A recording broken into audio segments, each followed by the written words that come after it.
waves it. Ladies and gentlemen, this is Big the Red coming at you from the Confidence Crew HQ, and as you could probably tell if you've been paying attention to the channel, there have not been a lot of videos recently, and of course this is because it is June, it's nice and shiny and sunny outside, and everybody's been busy. Everybody's been pretty much working at their job or doing school in the summer or something of that nature. Which is, it's a shame for me to say that because I know that as one of the people that does commentary, there have been an enormous amount of opportunity for me to actually go and do a story on something. So really, we have not been utilizing our free time to make videos. However, I call this a very temporary hiatus. I very much intend to continue my work here at Confidence Crew. So today, I'm going to be talking about the WARCRAFT movie. Now, the first thing I want to say about the WARCRAFT movie is, it was okay. I mean, there's some parts of it I really liked. On the whole, as a movie, it's one of those things where if I'm not like 12 or 13 years old, I'm not going to rave it as the most awesome thing in the world, but there were significant things that stood out that I enjoyed. Not only have I played World of Warcraft in the past, but I am a huge fan of the original real-time strategy games, Warcraft, Warcraft 2, Warcraft 3, and their expansions. I am familiar with the story that goes behind the World of Warcraft, that is to say, world without a capital W. The thing you need to know about this movie, if you've not seen it before, is that it is specifically about the genesis of everything that happens to create the Warcraft saga. It starts from the very beginning where the orcs in their home world of Draenor are trying to escape Draenor. Draenor is dying. And at this point, the orc warlock known as Gul'dan decides to unite those clans and creates a portal to exit the world and enter the world of Azeroth. Azeroth being the world of, traditional medieval creatures, humans, elves, dwarves, things of that nature. And so they end up entering the world and just going around and ravaging the countryside. And their goal is to open up a dark portal to Draenor so they can let in the rest of the Horde. And in the middle of this, you have Anduin Lothar, who is the military commander of Stormwind. And there have been rumors about these creatures roaming around the countryside, ravaging villages and killing people. And in the middle of this, there's a mage named Khadgar that gets mixed up in everything. The King of Stormwind, King Lane, the Guardian mage known as Medivh, and then you have on the orc side, you have Durotan, you have Orgrim Doomhammer, you have Black Hand. And I mean, overall, the biggest thing I want to mention is I loved the effects. The characters were not very well depicted, in my opinion. I kind of liked who they chose for Lothar. I kind of like who they chose for Khadgar. And my gripes with this is that it's one of those movies where the humans are fucking speaking in American accents. What the fuck? And why do they need to do that? There's so many fucking movies that Americanize roles such as that. Or, I guess it's different from using the typical British accent to represent anything foreign. But that's, if I'm not 12 years old, I'm not going to fall for that. It's going to break the fourth wall for me every time it comes up. And even looking at the other side, the protagonist Durotan, I kind of feel like the orcs were not as badass as they could have been. I understand that they're trying to represent Durotan as the, protagonist and everything, but they tried too hard to make him likable. They really should have made him more of a badass and less of a continuously discerning and kind of emotional orc. Other things that pissed me off is how a lot of the characters, especially the orc characters, were depicted. You have Orgrim Doomhammer, who half the time, the thing is that half the time you don't know which orc is which. You can kind of tell by looking very carefully, but you have all of these individual characters and they just are not represented in such a way that they're memorable. It's like, oh, yeah, okay, I've seen this character speak with Durotan a whole bunch. Oh, that's Orgrim Doomhammer. They finally revealed it halfway through, or reminded us that that's Orgrim Doomhammer, instead of you knowing from the beginning that that's Orgrim. They did the same with Blackhand. I couldn't tell Blackhand from the rest of the orcs, and that was a big fucking problem to me, because I remember playing the very first Warcraft and looking through the manual to that fucking game and seeing Blackhand as this badass motherfucker draped in black and like burnt fur and huge antlers on his head as part of his helmet. Like, he was memorable. He looked evil. And they just depicted him like, oh, he's just a little bigger than the rest of the orcs. Okay, I guess I'll have to just accept that. I like the way they showed Gul'dan. You can tell there's something evil behind him, but he does a few good things, so he kind of keeps you in the ether until the end. And there were some things that seem to stand out in the movie that are different from what I remember in the games, for instance. I remember in the lore, Medivh being depicted as an evil person from the get-go. I mean, I remember reading when Medivh was a young child, he basically experienced a demonic episode and started crying and wailing, and his skin was burning, stuff like that. And then when he grew up, he became fully possessed, and then he actually traveled to Draenor and met Gul'dan, and then they created the portal. All of these things are really just a drop in the bucket. A lot of my gripes about the film, I mean, there's a lot, I'm only talking about gripes at this point, but I'm going to talk about the good things later. A few more of my gripes at this point have to do with the story and have to do with how they depicted the war between orcs and humans in general. I'll give it this. This is not based upon World of Warcraft.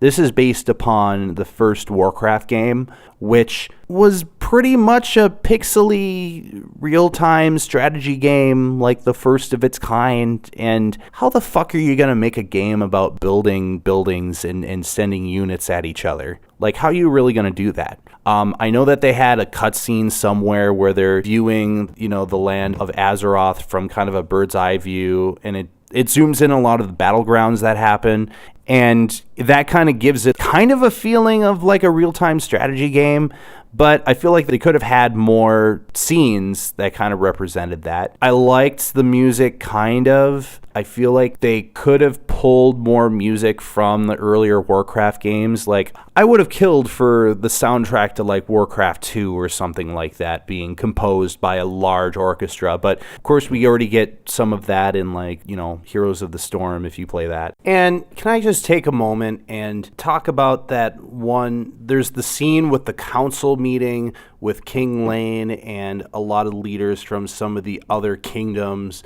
And they have the elves there, and they look ridiculous. They don't look good. Like, I understand that the elves from the Warcraft universe look very cartoony because the art is depicted as cartoons, essentially.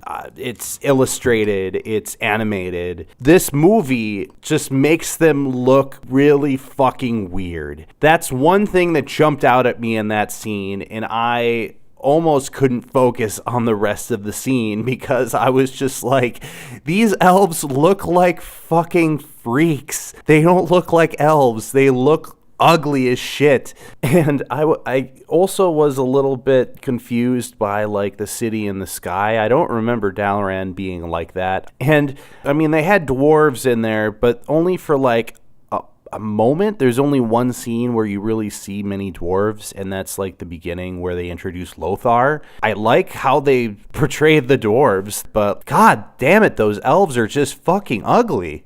God. I mean, if you ever see the movie, you'll know what I'm talking about. It's just kind of like they really could have done better for the costumes. It occurs to me now that in the production of the movie, they focused on a lot of the other things, and then they put on the very back burner, how are we going to make the elves look any good? And then they got to the end, they were like, you know what, we're just going to stick these ugly-ass fucking ears on them and just make them look like evil things from your nightmares, and we'll be good. It's fine. So, I mean, that's all I have to say about that per se. It's like, what more can you do from a movie that's trying to tell a story whose base form is a real-time strategy game? It's not like they're going to give individual units their splendor. It's not like they're going to really depict what kind of buildings, except the only notable building I remember seeing is like the Orc watchtowers in the background. Whoop-de-fucking-do. So that's not even important. What's really important is that they make a good movie and they tell a good story. Well, the story is based upon the lore, how they depict the characters and how they try to tell the dramatic moments. I mean, it could have been better. But of course, I'm going to stop with the gripes, and I'm going to talk about the good things. I'm going to talk about the things that I liked. Well, so one of the things that I really like is how they kind of described Lothar and how they represented Khadgar. I mean, it's at that point, it's pretty much telling me and telling the story that this is for, teenagers and children who like the Warcraft world. They seemed like fun characters. Let me be honest with that. I couldn't get over Medivh. I have always thought of Medivh being this old wizard, but maybe it's just because I'm 28 and this dude looks 28. I like how they represented the world. The effects were great. Some of the battles were kind of interesting. They did represent the orcs with some level of menace, and they gave the orcs some level of morals in the sense of they have solid traditions that they stick to, which Gul'dan is trying to have them act against their upbringing and their tradition. So there's that conflict there, and I liked it. And I do like how, yes, a lot of the story is still really true to the plot of, the first Warcraft game, the lore behind it. There are a few things that they missed. From what I remember, Stormwind is kind of supposed to be sacked at this point, and it seems very intact. They seem to have set the whole thing up for, hey, there's going to be another movie. There's going to be 3 movies. They're going to talk about the lore behind Warcraft 2 and Warcraft 2 Beyond the Dark Portal, which I kind of would be interested in seeing how they depict that, and I think at this point they're probably going to make a sequel. They've actually succeeded in making money at this movie. It didn't rank very well here in the States, but lo and behold, in China, it blew the fuck up. And it has made basically enough money in China to have Warcraft become the most profitable video game film that has been made thus far. I understand that there is the curse behind video game films that they basically tank and they don't become very successful. This film, I'll call it a success. I'll call it a hesitant success, because as a 28-year-old, having seen movies that have better story to it, that is to say, better projection of that story, I think that's more accurate to say, that have better projection of what the characters are supposed to be like, and how well it can pace itself in regards to how it tells the story. We've all seen movies where that's done really well. This is a movie that trips over itself a little bit, and is more kid-like. But as I was leaving the theater, I had this feeling like, wasn't that great of a movie. I still, I guess I enjoyed watching it yet. And then the next day, I'm really thinking about it, and I'm thinking to myself, I kind of want to watch it again. And it's not my grown-up self that says that. It's my suppressed 13-year-old that's saying that. It's like, I want to watch Warcraft again. Yay! The thing is that a lot of the people that went there and watched the movie are in the exact same mindset. They're in the mindset that, yay, this is a game from my childhood. I love this game. I know all about the story. I know all about the characters. I had lots of fun playing the game. And I had about 10 years plus of playing World of Warcraft, and I'm a better internet gamer than you are. Probably not what they're actually saying, but it's like the people that go to this movie, they go because they want to indulge that inner 13-year-old. When you take everything separate from the game, it was, maybe mediocre as a movie, but I would take how they projected everything and chalk it up to, this is a great mid-grade or YA fantasy novel. And I mean, that's where it kind of began, really. That's its intent. So why wouldn't they make the movie like that? Why would they make the movie a dark, gritty, 28-year-old's masochistic fantasy of Warcraft. No, they wouldn't. They're not trying to go for the hard, brutal world of like Warhammer. This is supposed to be, yay, orcs versus humans. It's okay. Come to this movie, be a kid again. For that sake, I will say that the movie did intrigue me and I did enjoy it. But I'm not 13. And I realize this. And so I have to look at it from an objective point of view. I have to look at it from a point of view of they could have done things better, which they certainly could have. I'm going to stand by my gripes, and at the same time, I am going to be okay with the fact that whenever it comes out on, Blu-ray, I might actually grab it and have it a part of my roster of movies. So that is my overall take on the Warcraft movie. I hope you got some use out of it. Once again, this is Big the Red from Confidence Crew. Make sure you like and subscribe. I want to thank you guys very much again for spending your precious time listening to me and paying attention to the Confidence Crew. We do have more coming. After June ends here, we're going to kind of go into overdrive and catch up. So I want to leave this video off saying, how did you like the Warcraft movie? What are things that you liked? What are things that you did not like? Have you not seen it yet? Are there things that you're hesitant about? Do you have questions? If you comment, I will very much engage in discussion with you. And so, with that said, thank you very much for watching this video. And remember, as always, you gotta have confidence. See you later.